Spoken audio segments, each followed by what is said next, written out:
Dahil sa hirap na buhay ngayong pandemya, mas mabuting mag-tech ka muna. Pero teka muna, sandali, bago po kayo mag-click, mag-like, o mag-share, dapat laging may extra care. Okay.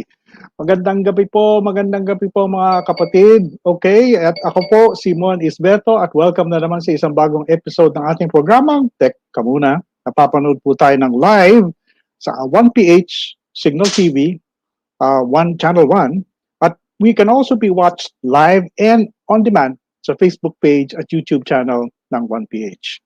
Ay nako, mga kaibigan, mga kapatid, napakainit, hindi ba ng panahon ngayon?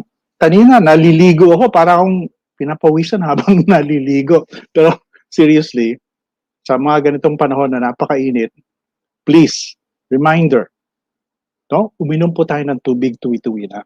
No? Every so often, stop, drink some water, kasi minsan hindi nyo nakahalata, pero na-dehydrate na pala tayo. At pag na-dehydrate tayo, nako, maaaring magkaroon ng problema na mabibigla ka lang. Okay? So, tuloy na tayo ngayon sa ating programa. At maganda ang pag-uusapan natin ngayong gabi. No?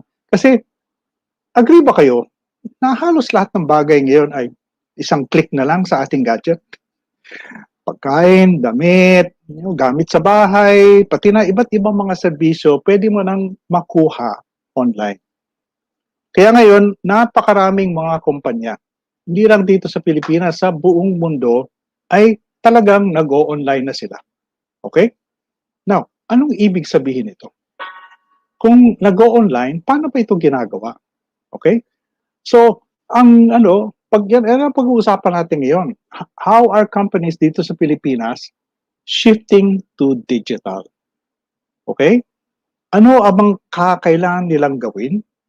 At ano ang mga hamon at mga oportunidad dulot ng digitalization? At ito ay malapit sa buhay natin dahil siyempre, tulad ng nabanggit ko kanina, mag-i-impact talaga sa buhay natin lahat ito.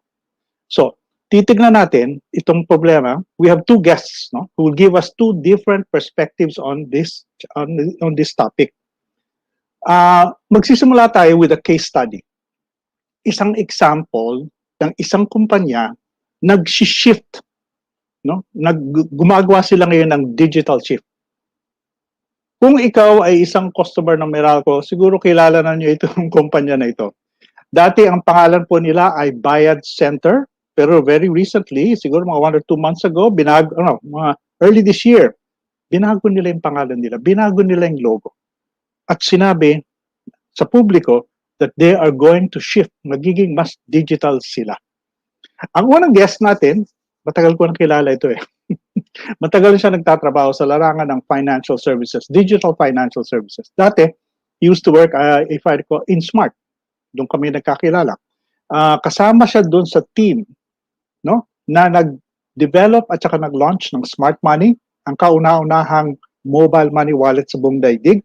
Smart Load, the world's first electronic top-up loan. At Smart Padala, the world's first peer-to-peer money transfer service gamit ang SMS. Mga kapatid, let's welcome Mr. Lawrence Ferrer, ang President at CEO ng Bayad. Good evening, Lawrence. O, kamusta? Mabuti naman. Magandang gabi, Boss Mon. It's nice to see you again. long time na tayo hindi nagkita-kita kasi ikaw kasi kung anong ginagawa mo. So, okay. Lawrence, diretso na tayo doon sa usapan natin. Nag-rebranding kayo. Hindi na kayo Bayad Center, no? Ang pangalan nyo, bayad na lang, no?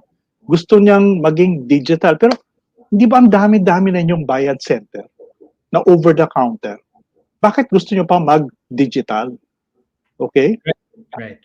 Well, first, magandang gabi sa lahat ng viewers ng Teka Muna. And tama ka, Boss Mon. In fact, Bayad has been in the payment business for about 2 decades, though. So we are the authority when it comes to bills payment. When you talk about bills, synonymous na si Bayad Center.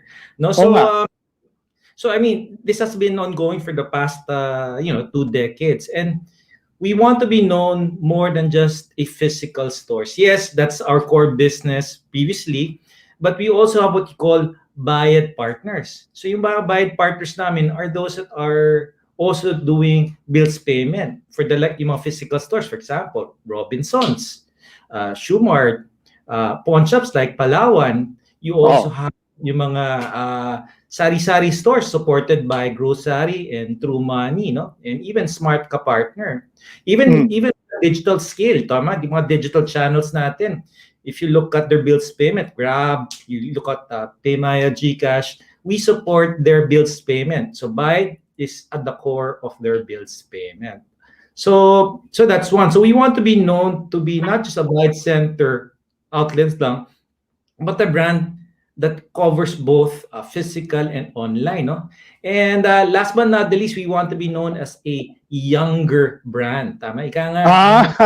May ganun pala yan. Oo naman. You look at the market now, I think more than two-thirds of the market are millennials and younger. So we want to be able. Okay. Mas digital na talaga yung customer Oh, mo. Good. we call them the new generation of payers, ika nga. So if you look at our brand logo, which is B, tama, it stands for obviously bayad, but more than that, it's also meaning batang bata. Yan. Okay. Hindi ko na-realize yun. Okay, pero Lawrence, nakatulong ba? Well, siguro, palagay ko, nakatulong. Nung dumating yung COVID, hindi ba? Napilitan yung mga tao na, hirap na lumabas. Right. So, mas mabuti na talagang gumamit ng mga mobile payments o yung online payments. Yes.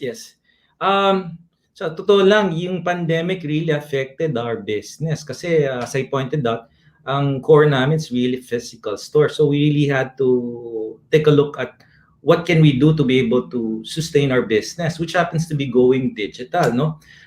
The good thing about it is, noong 2019, through the vision of our chairman, he already saw that we need to undergo our own digital shift. So we had a few months preparing to be able to cope with the demands of digital. So itong pandemic just hastened all of the plans that we've put into place. So ganun ka-serious ang pandemic. And if you take a look also at our organization, which is very important, more than 70% or even 80% of our workforce really had to work from home. We only allowed a few key people to go to the office to really ensure that our operations continue. So, kasi at the end of the day, we are a payment business. Lahat ng bayad ng bills, kailangan ma-process namin yan, kailangan mabayarin yung mga biller at ma-post natin, kundi magagalit yung ating customers and magagalit yung partners namin. So we really had to do that. But we had to provide them with safety and controls. We also provided our people with the proper utilities or the backend, so ang core namin, to automate it. Kasi gone are the days na ginagawa mong manual eh. So with little people, you have to automate the platform. So this is also important to us. At the same time, in operating something digital payments, you have to understand that it also requires regulatory approval, boss. So meaning, yung nga pala, no? That's right. So, kailangan natin kumuha ng mga, lisensya at saka mga registration sa BSP. I'll give you an example, EMI, which stands for the Electronic Money Issuing License. You have also the OPS, Operator for Payment System. So these are the things that we were able to secure last year, thanks to the help and the support of BSP. And last but not least, I wanted to share with you that we also had time to retool our people. Siyempre, yung mga people natin need training kasi they're used to something that is traditional. So we have to give them training that is focused on having an agile methodology, yung mabilis na galaw at saka yung quick trial and error methodology. So this helped them assimilate how we want to take the business kasi this is how the digital companies work. Oo nga, no? Hindi lang bagong technology, dapat yung tao nyo magbabago yung kanilang mga skills, no? That is correct. That's correct. Okay, pero sandali, mag-reality check tayo ngayon, Lawrence, no? Kasi according to kababasa ko lang, the 2020 study na ginawa ng World Bank tungkol sa Philippine digital economy, only 5% daw of Filipinos ay nagbabayad ng kanilang utility bill na gumagamit ng mga bank account o mga mobile money wallets, no, or online payments, no. So, medyo maliit lang yun. Medyo, we're much slower than, let's say, our Southeast Asian neighbors. Mas mataas ang rates nila ng nagbabayad ng online. So, nagbago na ba yun? Or is it still the same na ganun kababa ang rates ng payment natin? At bakit? Bakit ganun? Okay. To just share you with our numbers, noong 2019 and early part of 2020, 90% of our business was delivered by over the counter. Only 10% was digital. By the end of 2020, 32% of our business is emanating from all the digital and partners. So so we know that there is already a shift in terms of accepting this new method of paying. So I believe that will continue to change with the way we're being supported by obviously the regulator, and people already see the convenience of paying online through, as you pointed out, a mobile phone. No, so those are the things that we wanted to share with you. Tapos I also wanted to let you know is that we are by this an active player when it comes to the digital space, bills payment space. So we also provide different bills payment facilities to a lot of partners. As I pointed out, yung mga fintech players, yung mga banks that want to be able to have bills payment in their roster of services. Instead of isa-isayin nila, you're talking about hundreds or even thousands of billers. So for them to get that, ang tagal ng kanilang roll up, no? So or ramp up. So what's important is we provide them a single connectivity, allowing them to have the service so that they can service their customers. So that's what we're doing to help speed up digital adoption. So parang Lawrence, ang ginagawa nyo parang, well, you're actually doing it already now. So, na para kayong one-stop shop para sa mga bill payments. No? Yeah. So, dumadaan sa inyo ang maraming bill payments, hindi lang bill payments ninyo sa Meralco o sa mga mga kapatid na kumpanya, kundi maraming iba't ibang mga kumpanya ang dumadaan ang billing sa inyo. That's correct. Okay. Pero sandali. Meron na kayong dating online payments, di ba? Yes. So ano yung bago? What is new about your new online payments platform at saka itong mobile app na tinutulak niyo ngayon? What's the difference? What's the improvement? Okay, so a lot. First is we have more biller partners in our new app and our online payment site. Second is that we've improved the customer experience. Ika nga the journey from application, registration, and the payment experience. Tama? Dapat improve dapat yan. Yung third, also very important, is security. No? Alam naman natin yan, ang daming ng fraud. Maraming ganyan. So I want to assure the public and the viewers is that our system is highly secure. No, we have what you call yung MFA or multi-factor authentication. That means that we validate your transaction through another medium para at least alam namin na ikaw talaga yung gumagamit ng service na yun. Okay. So, well, okay, pero sa yung nung binabasa ko yung press release niyo nung isang araw meron pa kayong parang special na feature na ino-offer niyo sa mga customers niyo sa Meralco Oh, yes. Actually, there are two. The first one I want to share with you is what we call the real-time processing for Meralco. That means is that yung panahon siguro natin na pag nagbayad tayo, yung pagbayad batch processing o mapopost lang sa Meralco end of day. Ika nga. So tama pag there are times na siyempre minsan we're trying to manage our finances, we don't have enough funds yet to pay for the bill, so malapit na to the point na puputulan na tayo. Tapos kung hindi ka na makapagbayad sa iba, ang kailangan magbayad dun sa mismong Meralco business centers kasi mapuputulan ka na. That's already a thing of the past because the improvement that we have is that every payment that is made is already real time. Ika nga. So you are assured na pagka bayad mo, posted agad yun. So kahit na, for example, meron ka ng lineman nasa labas ng bahay mo, ginamit mo yung bayad app, o yung bayad online, posted agad yun, we send a notification directly to the lineman telling them, oh, si Mr. Juan de la Cruz, nagbayad na po yan. Okay na yan. So ganun kaganda yung systems that we've already applied for Meralco. We've also improved, ang ginawa rin namin to further improve the experience of all our Meralco customers in our Bayad app and Bayad online is we will also provide balance. So alam mo exactly ano yung babayaran mo. Tama? So hindi mo na kailangan tayo yung bill mo. We will prompt you. Oh, Mr. Juan again, ito na po yung iyong balance na kailangan bayaran sa tamang oras na to, tamang date na to. So ganun yung mga works and improvements that we're working with both Meralco and through Bayad. Well, I appreciate that that last point na sinabi mo, Lawrence, kasi ako nagbabayad ng bills sa bahay. Naku, minsan yung mga deadlines nagkakahalo-halo na no. Yung magugulat na lang ako, deadline na pala yung ganun. So ngayon, may reminder ka sa online at saka sa mobile app din. Okay, okay. Yes. Now, sige. Meron kayong online platform tapos meron kayong bagong mobile app. Pero ang pagbasa ko dun sa mga ginagawa nyo ngayon, mukhang mobile app ang talagang gusto nyong itulak in the long term Tama ba yun? Is that a correct appreciation of what your intentions are?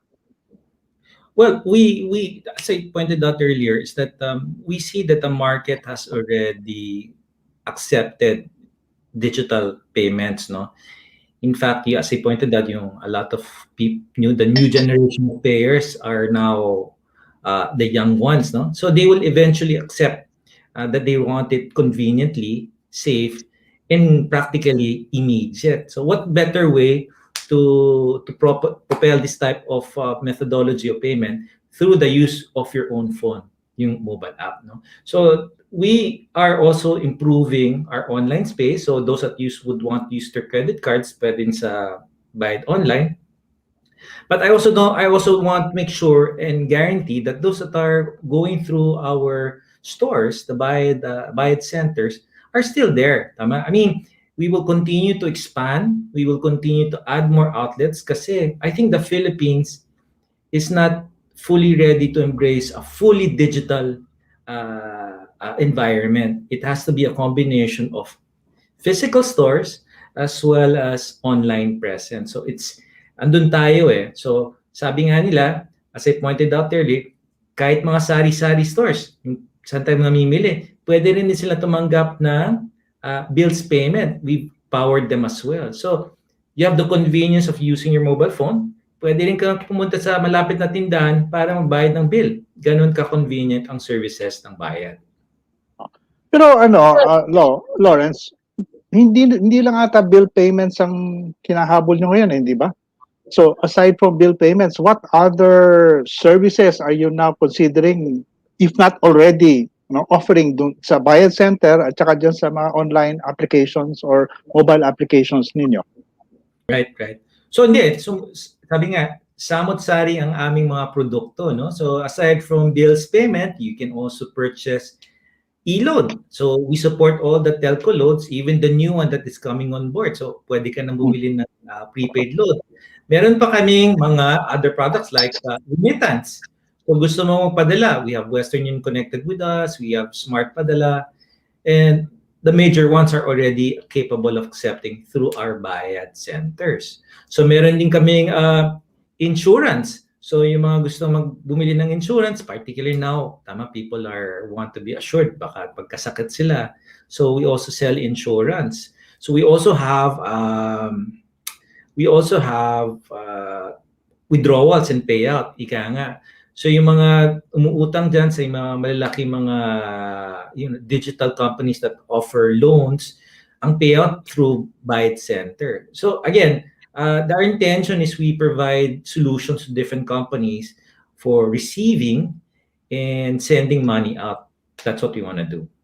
Okay, sa dami ng ginagawa nyo ngayon online, nabanggit nyo kayo ito kanina, pero I was thinking, how do you retrain your organization? No? Kasi dati over the counter lang ang ginagawa ng Bayad centers Ngayon, marami ka mga digital services. How do you go through retraining your people in order to handle this new type of service? Okay. Well, for one is that constantly in retraining na ginagawa namin sa aming mga frontliners, no? And second is that for our customers, we are also reaching out to them by through the digital channels. Ika nga, for people that are not accustomed to doing digital, medyo konting alalay. So, in the stores, if you go through our Bayad Center stores or Bayad Centers, you will see people educating and helping. Oh, would you want to get a Bayad app? And this will help you make your payments. Kung hindi ka makapunta sa aming center, pwede mo nang gamitin yung aming Bayad app. So kailangan ng alalay ka and kailangan mo dahan-dahanin. Pero those that are, as he pointed out, tech savvy tulad mo, is that mobile app is the perfect way to make payments. So it's so convenient. So we also motivate people to get our app through different incentive programs like free credits, and that's what we're trying to do. So to induce first trial. Okay, pero ay nabanggit mo ito kanina, Lawrence, pero isa sa lalo na doon sa medyo mas yung mga kasing edad ko. Okay. Ang isang ikinababahala nila yung nabanggit mong issue of security. Di ba? Lalo na ngayon, maraming mga nagloloko online, hindi ba? Sa Facebook at kung saan-saan pa.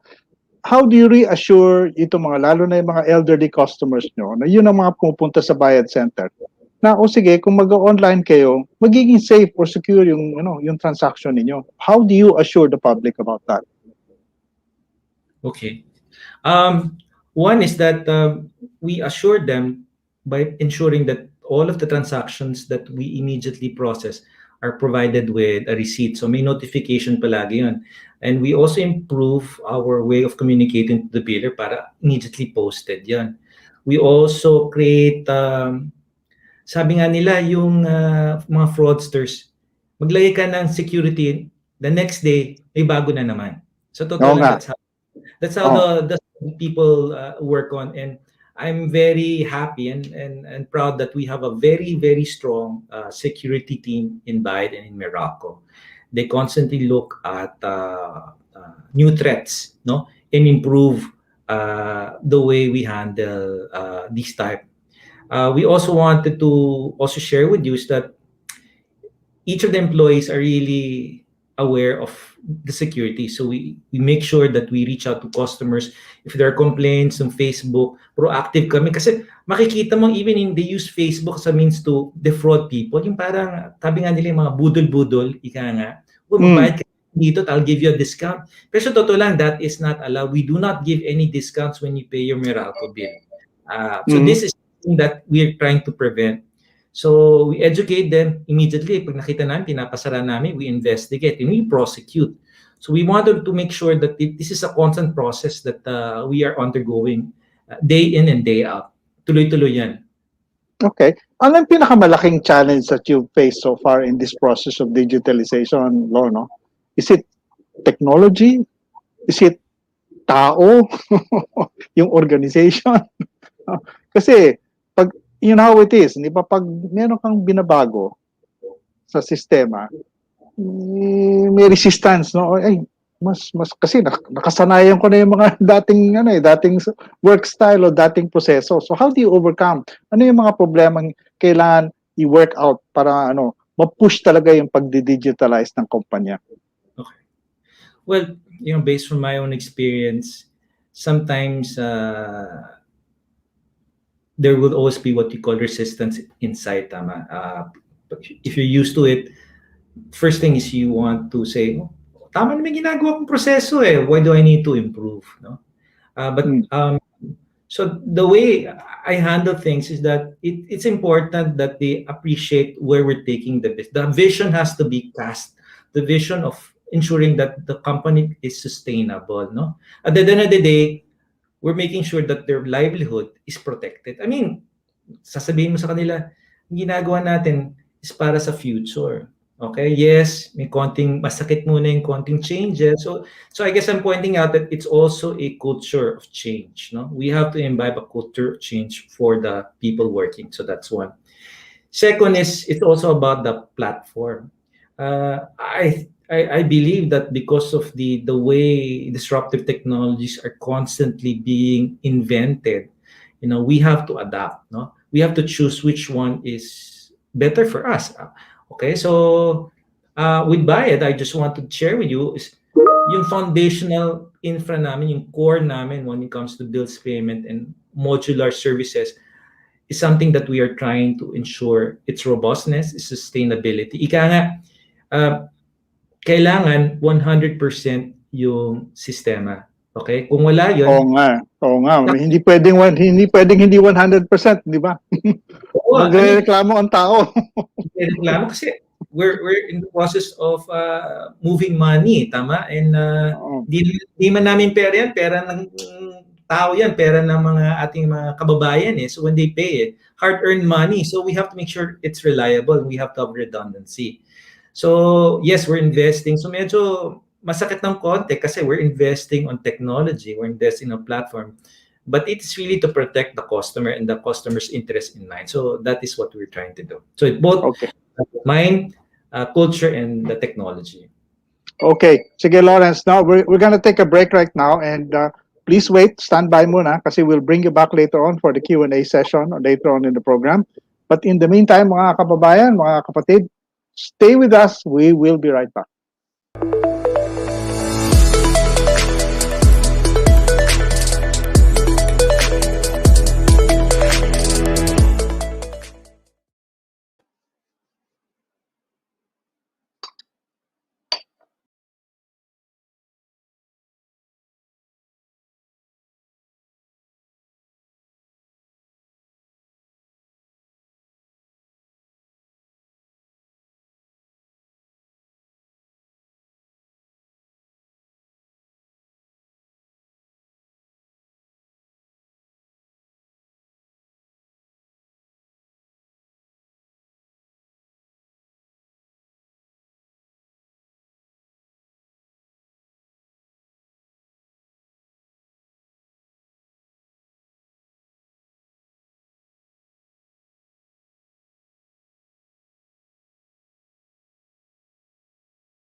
Welcome back mga kaibigan. We're back here sa Tech Muna and we're going to continue our discussion. Paano ba nag-digitalize ang mga Philippine companies ngayon?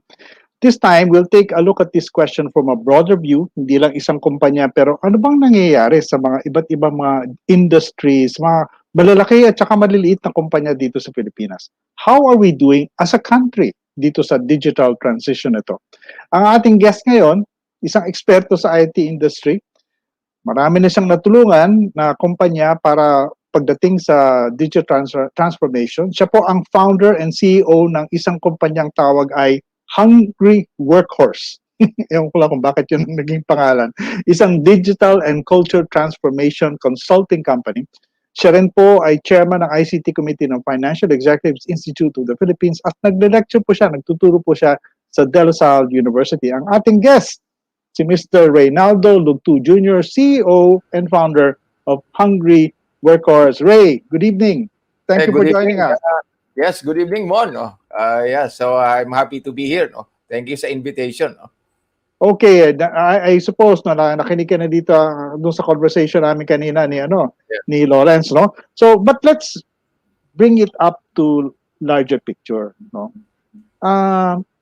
Kamusta na ba ang digital transformation ng mga iba't ibang kumpanya dito sa Pilipinas? Which industries, which types of companies are leading the charge dito sa pagdi-digital? Ayan, maganda tanong yan, Mon. No? Paano ako, matagal na namin pinag-aaralan sa company namin yung digital transformation sa Pilipinas, no? And ang Pilipinas, no, based sa pag-aaral nung last year, no, nung nagkaroon ng pandemic, no, merong study si EPSO na ginawa, no. So 54% ng mga SMEs, no, ang nag digital transformation pa lang, no. So ito ay maliit, no, kumpara sa ibang mga bansa, no. In fact, no, merong bagong study ngayon, no, na noong Marso, no, si IDC, no, IDC ang gumawa ng pag-aaral kung gaano ka-prepared ang mga bansa sa Asia Pacific sa work from home. No? At ang Pilipinas ang lumabas sa kulelat, no, sa buong Asia Pacific. No? 60% ng mga SMEs lang ang handa sa work from home setup. No? Okay, so ibig sabihin mas mataas ang percentage ng mga karatig bayan natin dito sa Southeast Asia o buong Asia Pacific? That's Asia Pacific, no. So ano yan, naglalaro sa mga 70-80%, no. Sa Pilipinas ang kulelat, no. Ay nako, so ano bang mga kailangan natin gawin kung ganyan ang situation natin? Kasi ang sabi ng ibang mga pag-aaral na nabasa ko, para maging competitive sa mga panahon na ito, bilang isang kumpanya, kailangan talaga mag-digital ka na. Kaya kung hindi tayo digital, paano tayo magiging competitive? Tama ba yun? Yeah, tama yun. No? So ngayon kasi, lahat ng mga kumpanya ngayon kailangan mag-digital. No? Paano nga ang mga consumer, ang mga buyer, no, nasa bahay lang. No? So hindi naman lumalabas sa karamihan. No? So kaya kailangan mo ng e-commerce, kailangan mo ng online order, kailangan mo ng online payment. No? Parang sa bayad, no? Ganun yung nangyayari. So lahat nasa online karamihan. No? Kaya importante yung mga company mag-adapt. No? O sige, kung ganyan, ano yung mga challenges na hinaharap ng mga Philippine company? Sabi mo na mukhang naiiwanan tayo ng ibang mga karatig bayan natin. So, what are the challenges that Philippine companies face in this digital transformation? Okay. So, ito base rito sa pag-aaral nung EPSO no last year, no. So, ano yung mga barrier, no? Bakit parang kulela tayo, no? So, dalaway lumalabas na na dahilan sa pag-aaral, no. Number one, yung mga may-ari ng mga negosyo, mga SMEs, no, concerned sila sa cost ng technology, no. Ayan, so yan ay number one reason, no. Yung cost ng technology raw hindi kaya ng mga SMEs, no. Ang number two na dahilan yung skills, no, at knowledge ng mga empleyado at even yung mga owner mismo, no. Ayan, ako mismo napag-aralan namin yung mga owner mismo, hindi rin nila alam yung mga gagawin nila, no, para mag-adapt sa digital, no. Okay, can you give us an example? SME. Sabihin natin ako ay restaurant. O tindahan. O sige. Ano ba usually kailangan gawin ng ganong klaseng negosyo? Maliit lang siya or medium size. Hindi naman siya isang malaking super mall or something, no? So how does a small company like that make a digital pivot? Yan. So nung nagsimula yung mga lockdown sa quarantine last year, no, March, natatandaan ko 'yun, no. So immediately pinag-aralan namin 'yan, no. So nag-interview kami ng mga SME sa Pilipinas, even sa abroad, no. At kaya lumabas yung pag-aaral namin, the best way to pivot an SME business, ang tinatawag namin dito is community commerce, no. So, di ba nauso yung community pantry, no? Pero yung community commerce, we have been promoting that, no, since last year. Itong community commerce, paano nga, meron kang retail, no? Meron kang retail na restaurant, nagbebenta ka sa isang stall, no? Paano mo ngayon gagawin? Sino ang tatargetin mo na buyer ngayon? Lahat nasa bahay, no? So, kaya ang sabi namin, sa pag-aaral namin, no, kailangan mag-focus ka sa community commerce, no? Dalawang klase yung community commerce, Mon. Merong geographic community commerce, no? So nasa village ka, no? So you target the village consumers, o kaya barangay, no? O kaya mga magkakalapit na village at barangay. Oo nga. Kita mo yan. Merong mga big companies ginamit yan, like merong banking on wheels, no? Ginamit ito ng mga big banks. Naglagay sila ng mga ng mga van, tapos binrand nila ng kanilang bangko. Pumunta sila sa mga community. Merong ATM machine doon, no? Tapos yung mga convenience store, no, ginamit ng community commerce, no. Mga convenience store naglagay rin ng mga estasyon ng retail nila sa labas ng mga villages, no.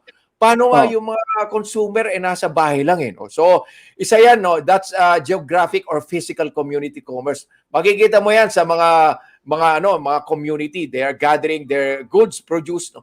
Tapos nagbebenta sila, no, doon sa community. Pero meron tinatawag na virtual community commerce, no. So ito naman yung mga using virtual platforms, marami yan, no. Facebook Marketplace, no.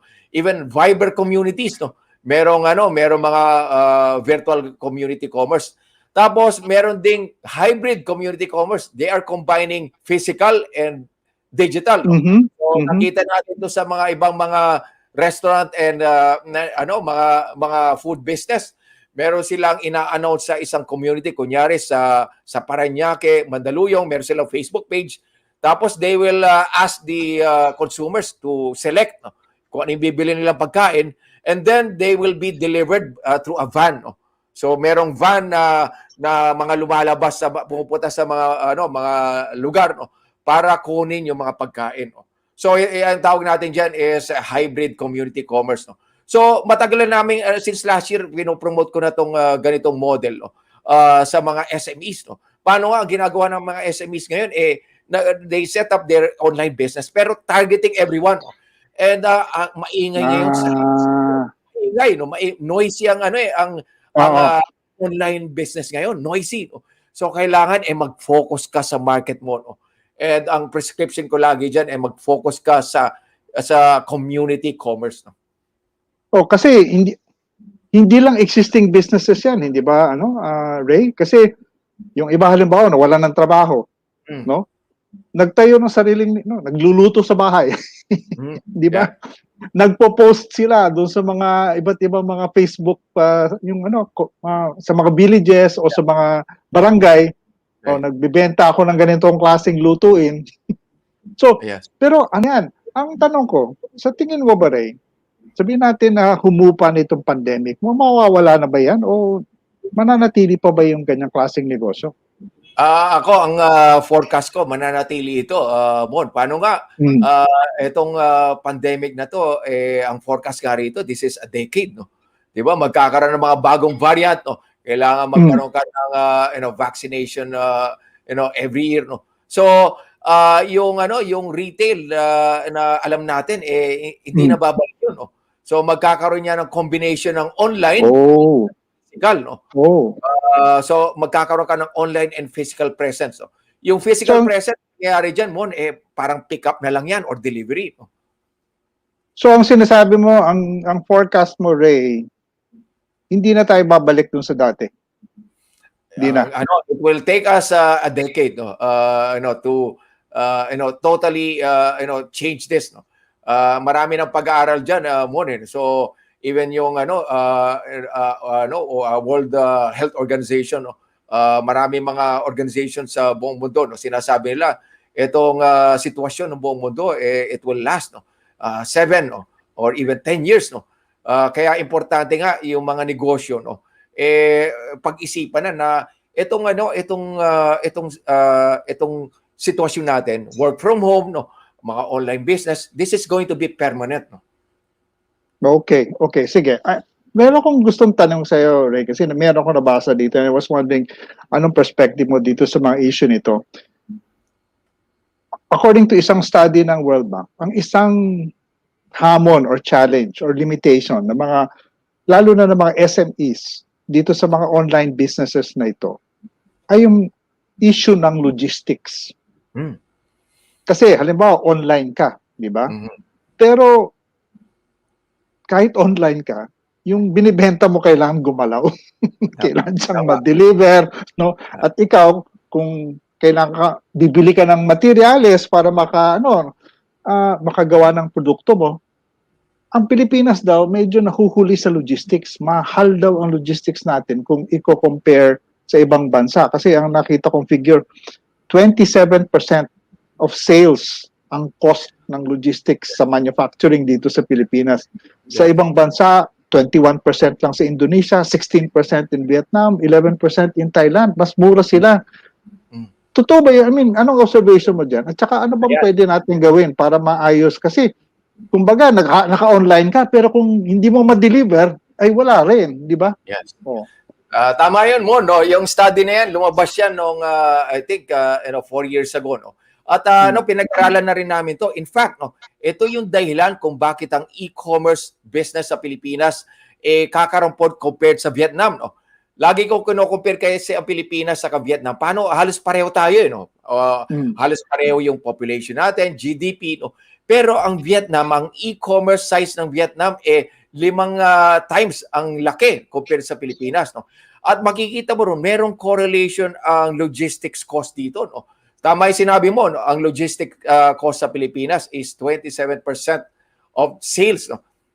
Whereas sa Vietnam is 16%. No? Kaya kaya yung logistics cost merong malaking factor sa paglago ng e-commerce business, no? Kaya Mon, ako babalik uli ako, no? Since ang logistics nga malaking factor, kaya we need to focus our business on community commerce, no? Dito papasok yung logistics kasi, no? You need to focus on your surrounding first, no? Bago ka pumunta sa ibang malalayong lugar, paano ang mahal ang logistics eh? So yung kung akong buyer, no, pipiliin ko yung mura yung logistics. Syempre, di ba? Paano pag bubuk ako ng Lalamove or Grab, ikaw compute ko muna yung logistics cost, no? Ako magbabayad kasi doon eh. So maghahanap ako ng malapit sa akin, no? Kaya importante na we focus our effort kung ikaw ay negosyante na maliit, mag-focus ka sa community commerce. Tapos pwede mo samahan niya ng digital, no? So dito papasok ang digital marketplaces na available sa social media. Okay. Good. Kaya babalik ka rin doon sa community, no? Kasi mas bite size ang ginagawa mong negosyo. Okay. Good point on that, Ray. No? Here's another issue naman. Ito medyo nakaka-intrigue sa akin eh kasi ang sabi ng iba, isang constraint naman sa paglago ng digital commerce at saka digital transition dito sa Pilipinas ay yung ating workforce, no? Kasi ang sabi ng isang study naman na kung ang pag-uusapan ay yung training o yung kaalaman ng workforce nating ngayon, yung tinatawag current workforce skills, advanced pa ang Pilipinas compared to other countries, yung mga kapitbahay natin. Pero kung ang pinag-uusapan ay yung mga skills ng future workforce, yung mga digital skills, nahuhuli daw tayo. Totoo ba yan? Anong nakikita mo sa sarili mong karanasan? Yan. So tama yan. Mon, paano ang World Economic Forum, naglabas sila ng listahan. Ano ba yung mga skills required sa Fourth Industrial Revolution? Ito yung digital future natin. No? At naglabas sila rin ng mga listahan at marami rin na merong technology skills, no, like AI, no, cloud computing, yan, matataas yan. No? Ang Pilipinas, humahabol sa mga hard skills. No? Nagiging kulela tayo doon sa mga soft skills na tinatawag, no, na nilista rin ng World Economic Forum na importante rin sa digital future. No. Ano ba 'tong mga skills na to? Number 1, critical thinking. No. Number 1 yan sa listahan ng World Economic Forum. No. At na-obserba natin and we did some research about this and I wrote about this, no, in several columns. No. Na ang critical thinking sa Pilipinas bumababa, no. At this is being aggravated by home yung remote schooling ng mga bata, lalong nagiging pababa yung kalidad ng edukasyon. Sandali Ray. Critical thinking, parang bakit yun napaka-importante? Kasi parang iniisip mo, pag digital skills ang pinag-uusapan, marunong ka ba mag-program o gumamit ng mga computer? Pero critical thinking, bakit importante yan sa isang digital economy? Yes. Paano maraang yung mga technology skills, no? Yung mga AI, no? Analytics, big data, kailangan niya ng logic, no? 'Di ba? Kailangan niya ng logic at kailangan ng logic, ang critical thinking ang kasama diyan, analysis and synthesis, no? So meron kang logic na importante diyan, no? Kaya ang critical thinking ang laging susi, no? When you want to develop a workforce na digital ready, no? Para mapapag-aralan yung mga artificial intelligence, no? Internet of Things, kailangan ito lahat ng logic, no? Kailangan analysis, synthesis, no? So ito yung skill na importante, no? Kaya ito yung lagi ko sinasabi, no? And even yung mga organization sa Pilipinas, no? Na ito yung sinasabi, hina-highlight nila na declining, no? Sa Pilipinas, no? And it has been evidenced by exams, no, sa mga bata, sa mga school, no?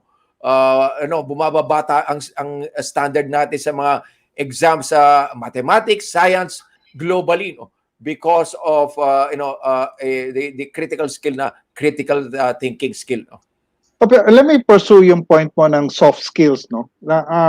Ray, no? Kasi isa yan, yung critical thinking. Yung isa pang nakita ko, nabasa ko, kailangan din daw for digital skills, yung collaboration skills, yung marunong kang makipagtrabaho, you can cooperate and collaborate with many people.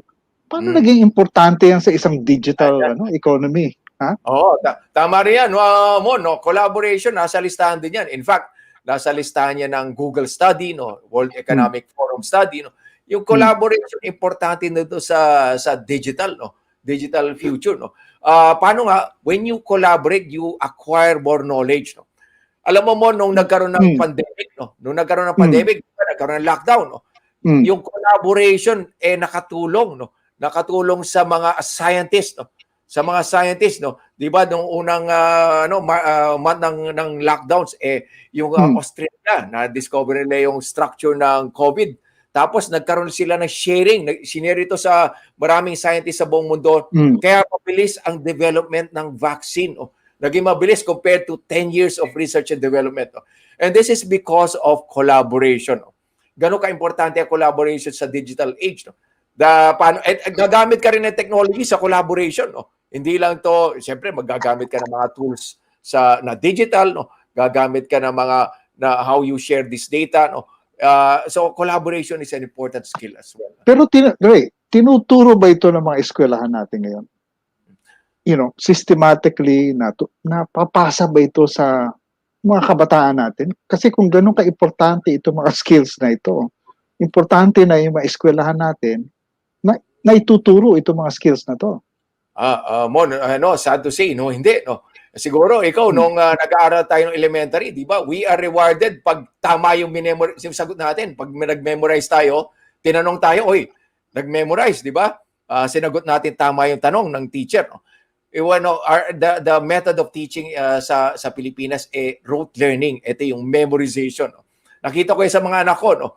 Even yung mga bata na ngayon, ganun pa rin ang pagtuturo. No? You have to memorize facts and figures. No?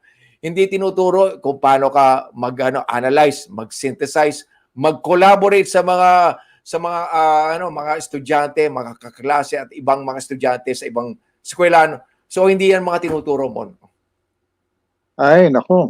Siguro I think we have to get back to this subject again kasi kumbaga sa larangan ng edukasyon na yan, meron tayong kailangan gawing malaking pagbabago kung gusto natin talagang maging handa to become a digital economy.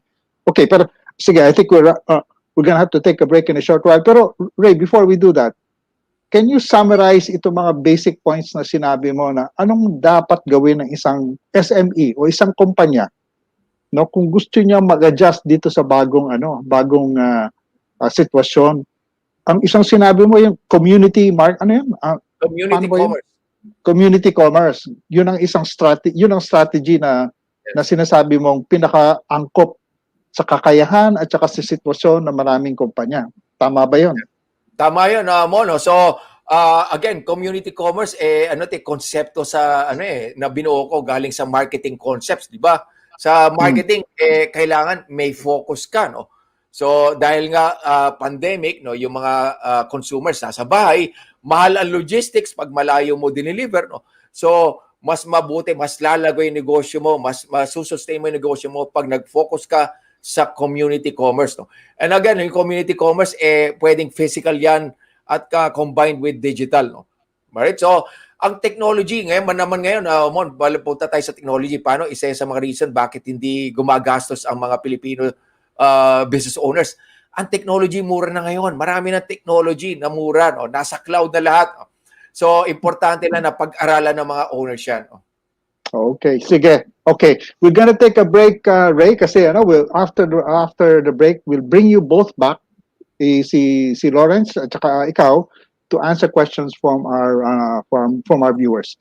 Mga kaibigan, huwag po kayong umalis. We will be right back.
Mga kaibigan, mga kapatid, thank you. We're back here again and we'll continue our discussion on paano ba nagiging digital ang mga kumpanya dito sa Pilipinas. Well, let's bring back our two guests, Mr. Lawrence Ferrer, CEO of Bayad. Okay, Lo. At saka kasama natin si Ray.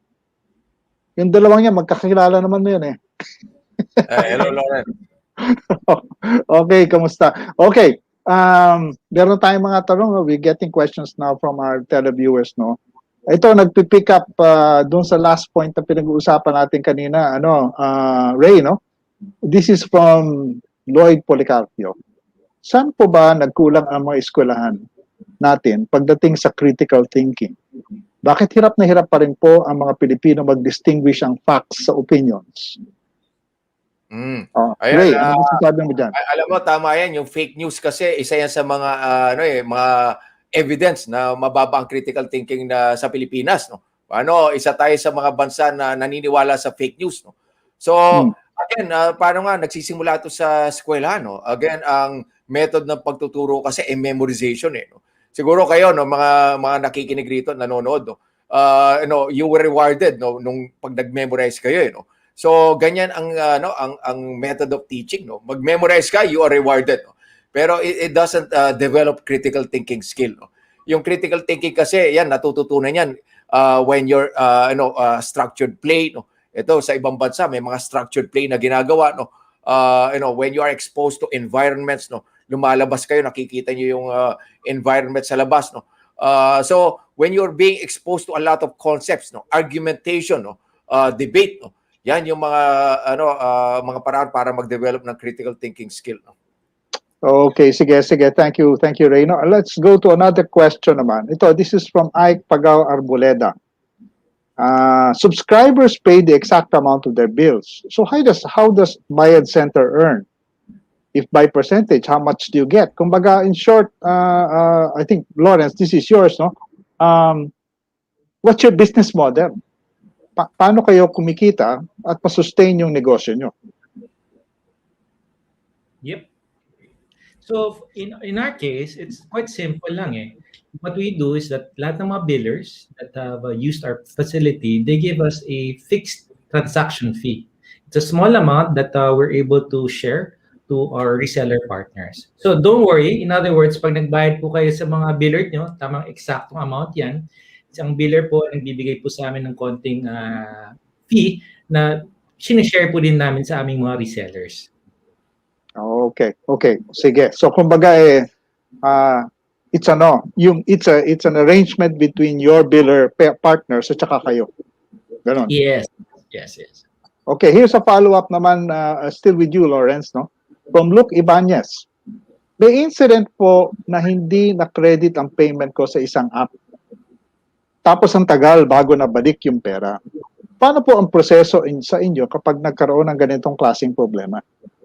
How do you handle that kind of situation? So I think, Lawrence, go ahead. Okay. In our case, what we do is that there is a complaint and we have a team, we have a dedicated team that looks at all the transactions coming from your complaint, and we assess where the problem is. So if the problem emanated from the biller, then we are able to recover and give back the money. But the guarantee is that every transaction that is made is assured. So kung may complaint po kayo and valid po yan, ibabalik po namin yung pera sa inyo immediately. Okay? So based on our experience, within 24 to 48 hours, we will be able to provide you with a reply.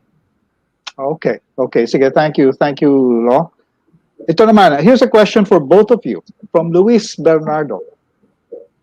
Yung ibang customer kasi, hindi naiintindihan o hindi marunong gumamit ng mga online o mga apps. So, how do you deal with that? Ray? Ako, ang prescription ko dyan, Amon, ito kasi mga apps na to, yung nahirapang matuto yung mga, especially yung mga older generation. Ang sinasabi ko sa older generation, magpaturo kayo sa mga anak nyo at apo nyo. No? So, di ba, importante na matutunan natin lahat yan. No? So, ganun ang ginagawa ko sa mga kamag-anak ko. No? So, tinuturuan namin ng mga gumamit ng mga apps. At natututo naman sila. No? Importante lang merong magturo sa kanila. No? Eh, sino magtuturo, Ray? Sabi ng iba, mas mabuti yung mga apo ang magturo. Eh, tama ba yun? Oh, yung mga apo kasi, mga Gen Z na yan no. So mas advanced sila sa atin. Ako hindi na rin ako makasunod sa technology no. Kaya yung mga anak ko na mga Gen Z no, sila yung nagtuturo sa akin. Tama 'yun. Okay, Lawrence, how do you deal with this kind of problem? Kasi di ba, marami na kayong mga old customers sa bayad center. Sigurado meron dyan na medyo senior na hindi na ganun kagaling na hindi ka gumamit ng mga cellphone at saka mga apps. Paano yon? Okay. Well, in our case, it's always understanding the customer, no? So customer in mind. So you have to make sure the customer experience is taken, it's really seamless and easy. Sabi nga nila, dapat in the next 1 or 2, 3 steps, nagawa mo na yung transaction mo. In fact, we can remember when we launched Smart Load. Before, people were used to physical cards. Tama, even yung mga sari-sari stores, ang benta nila, physical card, yung mga suka, patis, physical product. Pero when we gave them a product that's using the mobile phone to be able to sell electronic load, they gravitate towards it because we made the process simple and we educated them. So it's a matter of and you have to make it simple. Sabi nga, you're talking to a 6-year-old kid, tama? So you have to keep that in mind. And obviously, hindi nakalas yung So keep it simple. Keep it simple, yes. Okay? Sige. Here's another question na baka hindi simple ito eh. From Jasper Sia. May pagka-philosophical eh. Merong kasabihan na don't fix what is not broken. Kaya maraming kumpanya ay hindi nagbabago ang kanilang sistema dito sa Pilipinas. Applicable pa ba ito sa panahon ngayon? Ray, what do you think? Ayan, yung ganyang mindset mo, nakita ko yan sa mga businesses sa Pilipinas, no, especially mga local companies, no. Before the pandemic, ganyan yung mindset, no. Don't fix if it's not broken, no. Kaya lang nagkaroon ng pandemic, ngayon yung mga business owners, ngayon they started to struggle last year, no. Anong gagawin nila, no? So marami sa kanila nagpanic, no. So ngayon wala na yung ganung mindset, no. Pero ang challenge ngayon sa mga business owners ano yung gagawin nila, no? It's guiding them, no? Exactly ano ba yung kailangan nilang gawin sa ganitong panahon ng pandemic. Kaya nga again, sinasabi ko yung community commerce sa mga negosyante, no, na maliliit, no. Ito yung palagay ko pwedeng sagot do sa sa para mag-adapt sila. Okay, we're almost out of time, but Lawrence, you might want to make an input on that question. Okay, nako, ang dami na po tayong examples ng mga company, large companies, global companies that are so, how do I say it, fixed that they don't want to change. I'll give you an example, yung Nokia, tama? I mean, nung panahon natin, napakaganda ng telepono niya. Pag meron kang telepono yun, sikat ka. Pero what had happened now? Sila, because they did not want to change. That's the fact of life. We have to move forward. So, magbago na, bago ka mapilitan magbago. Do it willingly before you are forced to do it. Ganun ba? Yes. O sige, at maraming salamat, Lawrence at saka Ray, for your time and for sharing your insights on this medyo komplikadong subject. I think we're gonna have to revisit this later on, no? Pero I think we've run out of time. Thank you very much for joining us, and thank you to our televiewers for your questions. Maraming salamat, Lawrence at saka Ray. Thank you. Thank you. Thank you for having me. Okay, and maraming salamat din po sa inyo mga kapatid for watching us, watching this program tonight. I hope meron kayo natutunan na magagamit nyo sa inyong pang-araw-araw na buhay. Lagi pong tandaan, malaki po ang pakirabang ng mga gadgets, pero teka muna. Think before you click. Ako po ulit si Mon Isberto, ang inyong tech tito. Tech tito naman tayo ngayon. Magandang gabi po muli sa amin dito sa Teka Muna, at kami po ang 1PH Teleservisyo para sa Pilipino.